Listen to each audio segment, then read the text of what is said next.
Oui, c'est ça. C'est comme nous. Nous disons par exemple, Bouddha fut un véritable messager de Dieu. Mais c'est juste après le passage de Bouddha que les gens ont dénaturé la pureté de la foi enseignée par Bouddha. D'accord.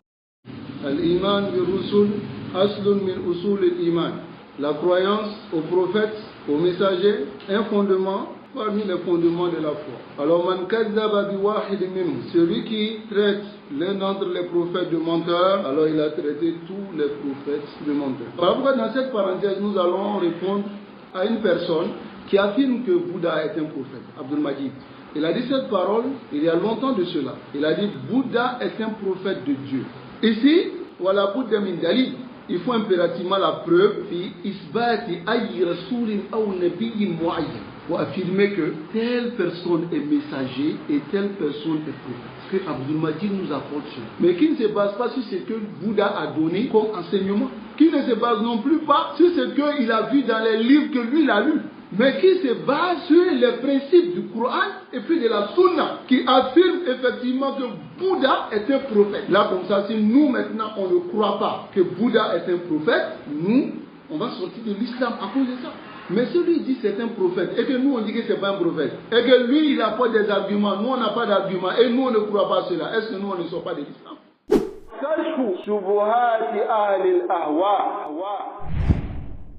Al-Iman bi-Rusul aslun min usul al-Iman. La croyance aux prophètes, aux messagers, un fondement parmi les fondements de la foi. Alors, man kazzaba bi wahid minhum, celui qui traite l'un d'entre les prophètes de menteurs, alors il a traité tous les prophètes de menteurs. Tayyib, wa minhum nabiyyuna.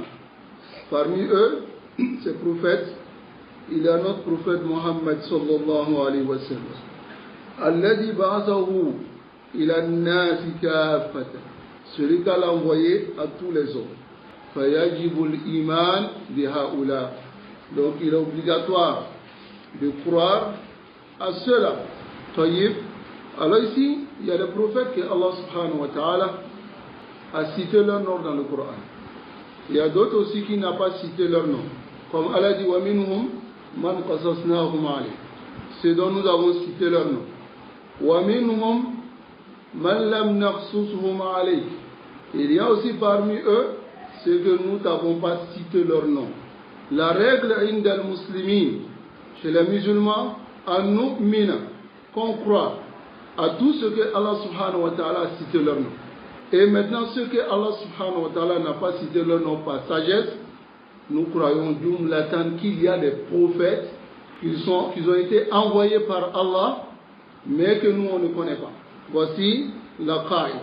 Mais si quelqu'un vient à affirmer que telle personne a été envoyée comme prophète ou bien comme messager, alors Madanapoul, qu'est-ce qu'on dit? La Bouddha min itiani dalil. La Bouddha min itiani dalil. Pour cela, nous allons faire une parenthèse. Bismillah tabaraka wa ta'ala. Matalan, Bouddha. Bouddha est-il un prophète? Si quelqu'un affirme que Bouddha est un prophète, la Bouddha min dalil.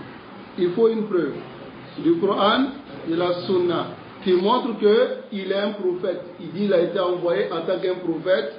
Ensuite, cela maintenant doit être confirmé par le Coran et puis la Sunna du prophète sallallahu alayhi wa sallam.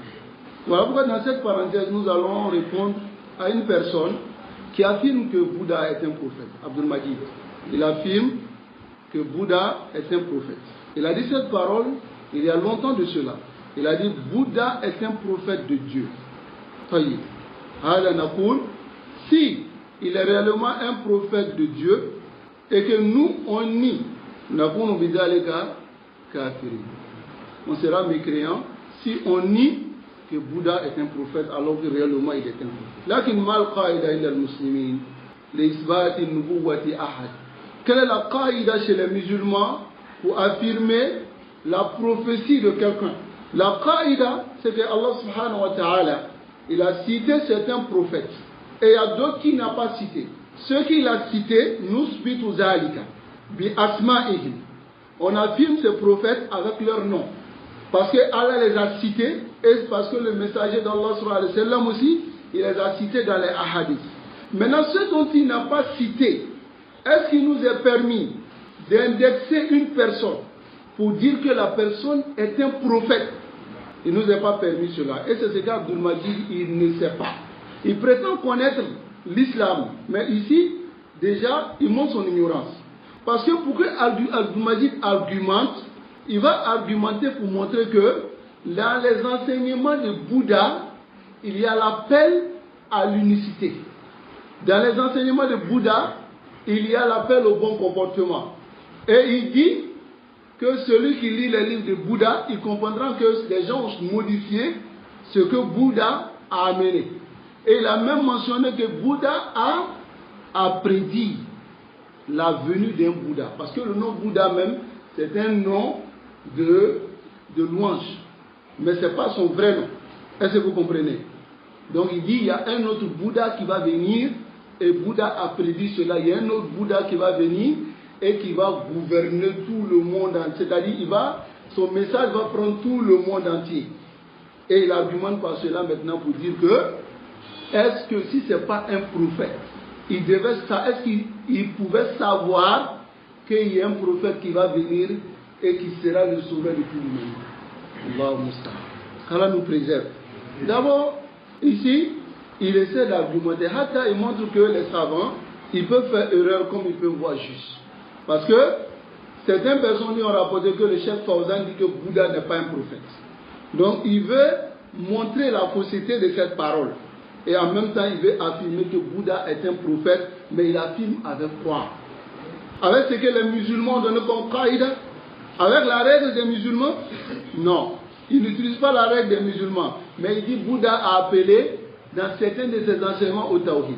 Je pose la question. Et si quelqu'un appelle au tawhid dans ses enseignements, est-ce que cela montre qu'il est prophète?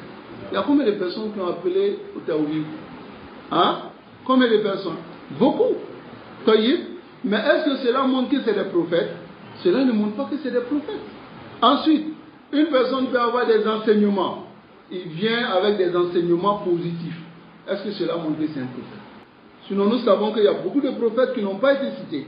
Mais pour que on croit réellement, parce que notre foi en dépend. Est-ce que vous comprenez? Mais l'usul iman, parmi les fondements de la foi, il y a quoi? Il y a la croyance au prophète. Ici, voilà pour min dalil. Il faut impérativement la preuve fi isbati ay rasulin ou nabiyyin muayyan, pour affirmer que telle personne est messager et telle personne est prophète. Que Abdul Majid nous apporte cela. Mais qui ne se base pas sur ce que Bouddha a donné comme enseignement. Qui ne se base non plus pas sur ce qu'il a vu dans les livres que lui il a lus. Mais qui se base sur les principes du Coran et puis de la Sunna, qui affirme effectivement que Bouddha est un prophète. Là, comme ça, si nous maintenant on ne croit pas que Bouddha est un prophète, nous, on va sortir de l'islam à cause de ça. Mais si lui dit c'est un prophète et que nous on dit que c'est pas un prophète, et que lui il apporte des arguments, nous on n'a pas d'arguments et nous on ne croit pas cela, est-ce que nous on ne sort pas de l'islam? On sort de l'islam parce que la foi, notre foi en dépend. Tayyib, lakin maja abi ayi dalil, il n'a pas envoyé des dalil. Il a envoyé seulement des paroles, des choses pour montrer qu'il a des enseignements qui appellent au tawhid, il a des enseignements qui, et c'était quelqu'un, il a prédit tel. Subhanallah. Vous voyez là, la nousbit, on ne va pas affirmer que c'est un prophète. Limada, parce que les annar risala, le message vient de qui? Allah subhanahu wa ta'ala. Risala min Allah. Et c'est Allah qui désigne ses prophètes et ses messagers. Tayyib, la Bouddha min isbadiha. Maintenant, celui qui affirme que telle personne est un prophète, bidoul wahy, quel est son jugement? C'est-à-dire, il affirme que Bouddha est un prophète, sans que cela n'ait été affirmé par une révélation. Parce que la risala vient d'Allah. Ce n'est pas affirmé par une révélation, mais il affirme que c'est un prophète, ou c'est un messager. Quel est son jugement? Madame, il a menti sur Allah s'il sait et qu'on le fait revenir. Limada, il a affirmé quelque chose qui doit venir d'Allah et de son messager. Mais lui vient affirmer cela. Parce que lui, d'aller lire certains livres Et il conclut que c'est un prophète.